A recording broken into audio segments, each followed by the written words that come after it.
আসসালামু আলাইকুম, সবাই কেমন আছেন? আশা করি সবাই ভালো আছেন। আলহামদুলিল্লাহ, আমিও ভালো আছি। আর ট্যাক্সিটা দেখি বুঝতে পারছেন যে এটা কলকাতা, আর কলকাতায় হচ্ছে আজকে চতুর্থ দিন আমরা ঘুরতে যাব।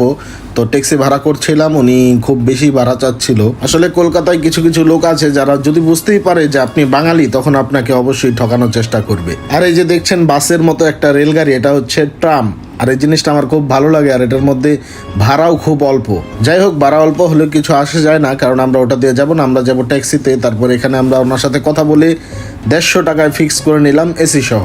উনিও 150 টাকার কমে যেতে চাচ্ছিল না, আর আমি 100 টাকা বলেছিলাম। তারপর তার সাথে দাম কষাকষি করে এসি সহ আমরা 150 টাকায় নিচ্ছি। কনফার্ম করার পর আমরা দাঁড়িয়েছিলাম, কারণ এটা হচ্ছে রেলগাড়ির মতো ডানে বামে সরতে পারে না, সোজা যায়। আর এটার জন্য ওয়েট করছিলাম, এটা গেলেই আমরা ট্যাক্সিটা নিয়ে বের হবো।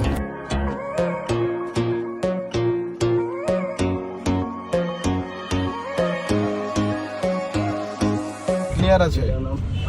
আচ্ছা, আমরা এখন যাচ্ছি হচ্ছে ভিক্টোরিয়া পার্কে। যারা যারা ভিক্টোরিয়া পার্ক এখনো দেখেননি, দেখবেন আজকে আমাদের ভিডিওতে। আসলে এটা আপনার ইন্ডিয়ান মুভিতে, ইন্ডিয়ান বাংলা মুভিতে সবকিছু দেখি যে আমি নামটা ইউজ করে।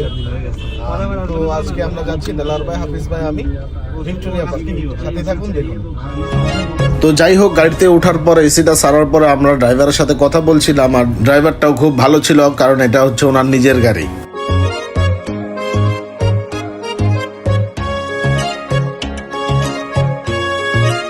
তো যাই হোক, অনেকক্ষণ ট্যাক্সিতে থাকার পর আমরা চলে আসলাম ভিক্টোরিয়ার সামনে। আর এখন আমরা নেমেই চলে যাব আমাদের টিকিটটা কাটতে। আর টিকিট কাটার আগে আমরা একটা দুঃসংবাদ শুনতে পাই, আর সেটা আপনারা কিছুক্ষণ পরেই বুঝতে পারবেন। দেখতে থাকুন।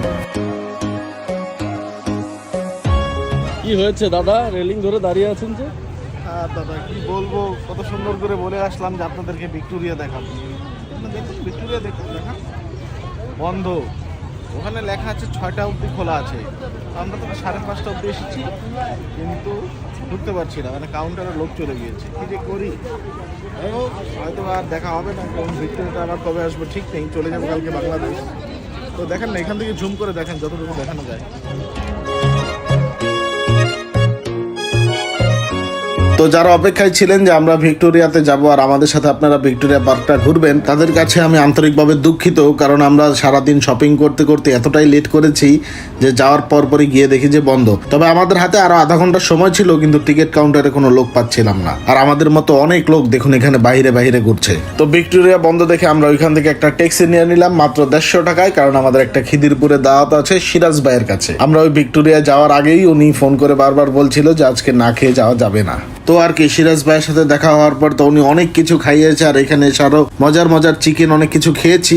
লাস্টে আমরা ফিনিশিং দিচ্ছি মাটন কাচ্চি দিয়ে। তো সিরাজ ভাই হচ্ছে একজন সাদা মনের মানুষ, তার জন্য রইল অনেক ভালোবাসা। তো কলকাতায় আমরা 4-5 দিন ছিলাম, আর অনেকের সাথেই দেখা হয়েছে, কথা হয়েছে। তো সবাই ভুল ত্রুটি ক্ষমার দৃষ্টিতে দেখবেন। সবার জন্য দোয়া করি, আর সবাই আমাদের জন্য দোয়া করবেন। আল্লাহ তাআলা বাঁচিয়ে রাখলে ইনশাল্লাহ আবারও দেখা হবে। ভিডিওটি ভালো লাগলে অবশ্যই শেয়ার করে দিবেন প্লিজ।